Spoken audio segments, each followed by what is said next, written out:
Direct test 2024 phase 2 हमारा हो चुका है, उसके रिजल्ट्स भी आ चुके हैं, आपने अपने रिजल्ट्स भी देख लिए हैं। तो यहाँ पर हम क्या करेंगे, आगे क्या होगा उसके बारे में डिस्कस करने वाले हैं। आगे आप लोगों के पास आने वाला है एक फाइनल मेरिट लिस्ट, जो कि कॉम्बिनेशन होगा फेज 1 और फेज 2 का। उसी मेरिट लिस्ट के तहत आपको जो है वो डिपार्टमेंट मिलेगा। अब क्या होगा, जिस दिन आपके पास मेरिट लिस्ट आएगा वहीं पर आपके पास जो वो डॉक्यूमेंट्स लिखे होंगे, आपके पास डेट लिखा होगा कि भाई इस डेट को आपका इंटरव्यू है, या इंटरव्यू या जो बोलते हैं डॉक्यूमेंट वेरिफिकेशन, ये एक ही बात है। बेसिकली जिसको आप इंटरव्यू बोल रहे हो, डॉक्यूमेंट वेरिफिकेशन बोल रहे हो, ये क्या होती है, आप सिंपली जो है वो वहां पर जाते हो और वो जस्ट आपसे पूछते हैं कि आपको कौन सा डिपार्टमेंट चाहिए और वो आपको चालान देते हैं, दैट्स इट। कोई इस तरह का सवाल नहीं पूछते कि भाई tell me something about yourself, या ये डिपार्टमेंट आपको क्यों चाहिए। इस तरह का कोई पैनल बेस्ड इंटरव्यू नहीं होता। ये पहले होता था जब मेरिट क्वालिटी एक्सीलेंस होती थी, अब सिर्फ डॉक्यूमेंट वेरिफिकेशन होती है। आप जाओगे वहां पर ऑडिटोरियम में, आपके पास स्क्रीन के सामने जो है वो मेरिट लिस्ट लगा होगा और आपके पास जो वो डिपार्टमेंट्स भी लिखे होंगे कि भाई इस डिपार्टमेंट की इतनी सीट्स रहती हैं, इस डिपार्टमेंट की इतनी रहती हैं। बारी बारी आप जो वो नंबर बाय नंबर जाओगे स्टेज पर, वहाँ पर वो आपसे जस्ट पूछेंगे कि आपको कौन सा डिपार्टमेंट चाहिए। वहाँ पर लिखा होगा तो वहीं से देखकर आप बताओगे कि भाई मुझे ये चाहिए। लेट सपोज आपने बोला बीबीए, तो जैसे ही आप बोलोगे बीबीए, फिर आप दूसरे पर्सन के पास जाओगे, वो आपसे जस्ट नाम वगैरह पूछेगा चालान जनरेट करने के लिए। वो आपको बीबीए का चालान दे देगा और आपको एनरोलमेंट फॉर्म या कोर्सेज का फॉर्म इस तरह के दे देंगे। उसके बाद आपका जो है वो समझो एडमिशन हो गया। आपने सिंपली जस्ट जो है वो चालान पे करना है, वहीं पर नहीं, मतलब कि बाद में करोगे, वहाँ पर जस्ट चालान लेके आओगे। फिर जब घर आओगे या 2-3 दिनों का अभी टाइम होता है, तो बाद में पे करके आप जो है वो ऑफिशियली सिक्योर कर लेते हो अपना एडमिशन सखर IBA यूनिवर्सिटी में। तो ये होती है डॉक्यूमेंट वेरिफिकेशन, जिसको आप इंटरव्यूज वगैरह बोल रहे हो। दूसरा पॉइंट जो बच्चे हाईलाइट कर रहे हैं कि भाई सखर IBA के पास इतनी सीट्स ही नहीं है कि वो हमें पिक कर सके। तो भाई मेरा जवाब ये है कि आपके इतने मार्क्स ही नहीं है कि हम आपको पिक कर सकें, मीन सखर IBA वाले आपको पिक कर सकें। आपको पता था ST HP वाले भी हैं, फाउंडेशन वाले भी हैं, डायरेक्ट में कंपटीशन है, CS की सीट्स कम है, उसके बावजूद प्रिपरेशन जो की है वो आपने उस हिसाब से नहीं की है, इस वजह से आपके रिजल्ट्स भी नहीं आए हैं। ये एक बेटर ट्रुथ है कि भाई आपने सही से नहीं पढ़ा, आपके मार्क्स अच्छे नहीं आए, इस वजह से आपके रिजल्ट्स नहीं आए उस हिसाब से और आपको डिपार्टमेंट नहीं मिला। आप मानो या ना मानो, फैक्ट तो यही है ना। दूसरी बात कि भाई हमारे पास सीट्स कितनी है, हर साल हमारे पास 780 सीट्स होती हैं, जो कि ST HP, फाउंडेशन और डायरेक्ट टेस्ट की मिला के बनती हैं। अब यहाँ पर देखो ST HP में सिर्फ और सिर्फ 150 बच्चे पास हुए हैं, और मैं गारंटी देता हूँ आपको 150 के ही 150 एडमिशन नहीं लेंगे, ज्यादा से ज्यादा 100 बच्चे वही लेंगे जिनको स्कॉलरशिप मिलेगी, टॉप वालों को। बाकी उसके अलावा ऊपर से वो 10-15 बच्चे एडमिशन लेंगे, वो या तो बेथ में जाएंगे या कोई अगर उनको अच्छा डिपार्टमेंट मिल रहा होगा तो वो वहीं जाएंगे। तो बहुत सारी सीट्स वहां से बचेंगी, मैक्सिमम 25 तो बचेंगी अगर हमारे पास यहाँ पर जो है वो बच्चे एडमिशन नहीं लेते ST HP में से, तो वो आपके पास आए जाएंगी डायरेक्ट टेस्ट में। इसी तरह फाउंडेशन में सिर्फ और सिर्फ 150 बच्चे पास हुए हैं, तो वहां पर भी बहुत सारे बच्चे जो है वो एडमिशन नहीं लेंगे, और बहुत सारे बच्चों ने फाउंडेशन वाले ST HP वालों ने डायरेक्ट भी दिया हुआ है। तो ऐसा नहीं है अगर किसी बच्चे ने फाउंडेशन से भी डिपार्टमेंट लिया है, डायरेक्ट से भी लिया है, तो बस आपकी एक सीट जाया हो गई, नहीं, आपके पास जितनी भी सीट्स बचती जाएंगी वो आपको डायरेक्ट वालों को मिलती जाएंगी। अब लेट सपोज आपके पास जो है वो इंटरव्यूज में सिर्फ और सिर्फ 400 बच्चे सिलेक्ट होते हैं, तो इसका मतलब ये नहीं कि वो सिर्फ 400 वालों को ही सीट मिलेगी। हो सकता है उनमें से बच्चे फिर जो है वो अपने फेवरेट डिपार्टमेंट ना मिलने की वजह से एडमिशन ना लें, तो फिर वो नेक्स्ट कैंडिडेट को जो है वो फॉरवर्ड कर देंगे सीट, कॉल करके भी बुलाएंगे जो हमारे वेटिंग लिस्ट में कैंडिडेट्स बैठे होंगे। ठीक है, एक चीज आप लोगों ने नोटिस की कि भाई हमारे यहाँ पर जनरल डिपार्टमेंट्स में फेज 2 में कोई ऑलमोस्ट 1800 से 1900 के दरमियान बच्चों ने टेस्ट दिया है, और सिर्फ 600 के करीब वो बच्चे हैं जिन्होंने मार्क्स 50 या 50 से अबव लिए हैं। बाकी जो रिमेनिंग 1200 से लेके 1300 के दरमियान बच्चे हैं, उन्होंने 50 मार्क्स भी नहीं लिए हैं। तो क्या कंपटीशन है भाई, अगर थोड़ा सा भी अच्छे वे से पढ़ते हो, कॉन्सेप्चुअल पढ़ते हो, अपने आप को जो है वो एक प्लान के थ्रू लेके चलते हो, तो इस कंपटीशन में आपको तो टॉप करना चाहिए, आपको तो टॉप 100 में होना चाहिए। बहुत सारों के मार्क्स सेम है, तो आप उसको जो है अपनी पोजीशन में कंसीडर कर सकते हो। इंजीनियरिंग साइड देखोगे तो 20 से 22 बच्चे ऐसे हैं फेज 2 में जिन्होंने 50 लिए हैं या 50 से अबव लिए हैं। तो भाई क्या ही कंपटीशन है। तो खुद को थोड़ा सा देखो कि आपने किस हिसाब से पढ़ा हुआ है। ये बहुत ही बेसिक सा टेस्ट है। आप जब बाहर की यूनिवर्सिटीज में जाओगे, आप कराची जाओ, आप इस्लामाबाद जाओ, वहाँ इस तरह के बच्चों वाले टेस्ट नहीं होते, वहाँ पर अच्छे खासे टेस्ट होते हैं। ये तो आप शुक्र करो कि सखर IBA को पता है कि इंटीरियर सिंध में किस तरह की एजुकेशन होती है, तो वो उस हिसाब से टेस्ट बनाते हैं। अब ध्यान से सुने, जिनका भी मेरिट नंबर 110 के अंडर आएगा उनको CA, सॉफ्टवेयर और AI इन तीनों में से कोई ना कोई मिल सकता है। ठीक है, ऐसा भी नहीं कि मिलेगा, हो सकता है सारे ही पहले वाले CS ले जाएं, लेकिन इस तरह नहीं होगा। कोई अकाउंटिंग भी लेगा जो 50 मेरिट पर होगा या 40 मेरिट पर होगा, या कोई टॉपर में से भी जो वो बीबीए में जा सकता है। इस तरह नहीं है।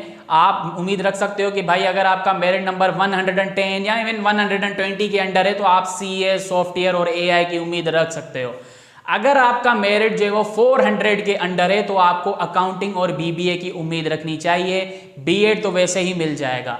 अब देखें, जिनका मेरिट नंबर 600 तक आता है तो उनको एडमिशन मिल सकती है, वो उम्मीद रखें। आपको मिल भी जाएगी मुझे लगता है, क्योंकि भाई इतने बच्चे एडमिशन नहीं लेंगे जो कि हमारे एसटी/एसपी के अंडर है, वहाँ से सीट बचेंगी जो कि सेल्फ पर होंगे। मैं स्कॉलरशिप वालों की बात नहीं कर रहा। और आप देखोगे कि काफ़ी बच्चे सिर्फ चालान लेके भाग जाते हैं, बाद में एडमिशन नहीं लेते, तो वो भी सीट्स फिर आपको मिल जाएंगी। इसी तरह बहुत सारे बच्चे एडमिशन नहीं लेंगे फेवरेट डिपार्टमेंट ना मिलने की वजह से, तो फिर वो जो है वो सीट्स आगे फॉरवर्ड हो जाएंगी। इसी तरह बहुत सारे बच्चों के पास बीएड आएगा या मीडिया आएगा तो वो एडमिशन नहीं लेंगे, फिर वो सीट्स फॉरवर्ड हो जाएंगी। इसी तरह किसी का कोई डॉक्यूमेंट का इशू होगा, कोई ना कोई इशू होगा, भाई ऐसा नहीं होता, हर साल होता है, सीट्स काफ़ी आगे जाती हैं। और ऐसा नहीं है कि सिर्फ एक ही लिस्ट लगेगी, एक लिस्ट के बाद अगर सीट्स बचती हैं तो वो फिर आपको कॉल करके बुलाते हैं। ठीक है, होगा सब मेरिट के अंदर, इसकी मैं आपको गारंटी दे सकता हूँ। आप देखें, ये भी उम्मीद मत लगा बैठना कि भाई मेरे 600 नंबर के अंदर जो है वो नाम आ रहा है तो इसका मतलब है मुझे एडमिशन मिल जाएगा, क्योंकि ये नोमान ने कहा है। देखो भाई, ये आईबीए नोमान की नहीं है, मैंने जस्ट अपना ओपिनियन दिया है। देखिए, ये सक्कर आईबीए को भी नहीं पता कि हमारी सीएस की जो आखिरी सीट है वो कितने मार्क्स पर जाएगी, या टोटल हम कितने बच्चों को एडमिशन दे पाएंगे, हमारा आखिरी मेरिट नंबर क्या होगा, ये उनको भी नहीं पता। ये डिपेंड करेगा आगे चल के बच्चों के ऊपर, सीट्स के ऊपर, एडमिशन्स के ऊपर। जैसे जैसे हमारे पास सीट्स बचती जाएंगी उसी तरह हमारा जो है वो मेरिट कंटिन्यू होता जाएगा। फिर अब वो कहीं पर भी रुके, चाहे तो वो मेरिट हमारा 65 मार्क्स के ऊपर भी रुक सकता है, वो 60 के ऊपर भी रुक सकता है, वो 55 के ऊपर भी रुक सकता है। तो डिपेंड करेगा आगे आने वाले दिनों में जब आपके ये वेरिफिकेशन वाले हमारे सारे इंटरव्यूज़ वगैरह हो रहे होंगे। ठीक है, तो ये सारा सिस्टम था सीट्स का चक्कर, और मैंने आपको बता दिया कि आप उम्मीद क्या क्या लगा सकते हो। 3 मेजर पॉइंट्स आ जाते हैं हमारे पास कि भाई एक तो कि मुझे फेवरेट डिपार्टमेंट मिल रहा है, अपनी चॉइस का मिल रहा है, क्या मुझे सक्कर आईबीए में एडमिशन लेना चाहिए या नहीं। तो भाई मैं आपको ये कहूँगा कि अगर आप यहाँ पर एडमिशन लेते हो तो कोई बुरा डिसीजन नहीं होगा आपके लिए। आपको यहाँ पर ऑलमोस्ट हर वो चीज़ मिल रही है जो कि शायद आपको बहुत सी यूनिवर्सिटीज़ में नहीं मिलेगी। जैसे लेट सपोज गर्मियाँ हैं भाई, कैसी मतलब आप देखो कि गर्मी चढ़ी हुई है, बंदा खड़ा नहीं हो पा रहा, मैं ही नहीं खड़ा हो पा रहा अभी यहाँ पर, ना ही पढ़ा पा रहा है, ना ही आप जो है वो खुद पढ़ाई कर पाओगे इस गर्मी में। तो भाई हमारे यहाँ पर ना सिर्फ टीचर्स की ऑफिस में जो है वो एसीज वगैरह होते हैं, वो हमारे क्लासेस में भी होती हैं, हम सुकून से पढ़ रहे होते हैं, कोई गर्मी फील नहीं होती, सर्दियों में भी कोई सर्दी फील नहीं होती। अल्हम्दुलिल्लाह जो क्लासरूम्स हैं वो मॉडर्न इंफ्रास्ट्रक्चर के ऊपर बेस करते हैं, तो वन ऑफ द बेस्ट आपको जो है वो इन्वायरमेंट मिल रहा है, not only in terms of जो है वो ग्रीनरी वगैरह या लाइब्रेरी, क्लासरूम्स भी बड़े आपके जो है वो अच्छे से बने हुए हैं, सफाई का बड़ा ख्याल होता है। उसके अलावा जो है वो हॉस्टल्स भी आईबीए प्रोवाइड कर रही है, और हॉस्टल्स अच्छे खासे होते हैं अगर तो आप भी जो है वो थोड़ा बहुत कॉम्प्रोमाइज़ करते हो उनके साथ। तो मेरे ख्याल से ये एक अच्छा डिसीजन होगा यहाँ पर एडमिशन लेने का, और आपको अपनी चॉइस का मिल रहा है तो फिर तो ब्लेसिंग ही है आपके लिए। दूसरा पॉइंट क्या है कि लेट सपोज आपको एडमिशन मिल रहा है लेकिन आपको अपने चॉइस वाले डिपार्टमेंट में नहीं मिल रहा, तो फिर क्या करें। फिर देखें, आप कोई दूसरा ऑप्शन देखें जो आपको अच्छा लग रहा है, उसमें कंटिन्यू करें, आप उसमें एडमिशन लें जो भी आपको बेस्ट लगे, आपका जो प्लान बी है। उसके बाद आप क्या करें, साइड में तैयारी करते जाएं एसटीएचपी की, एनटीएचपी की, फाउंडेशन की।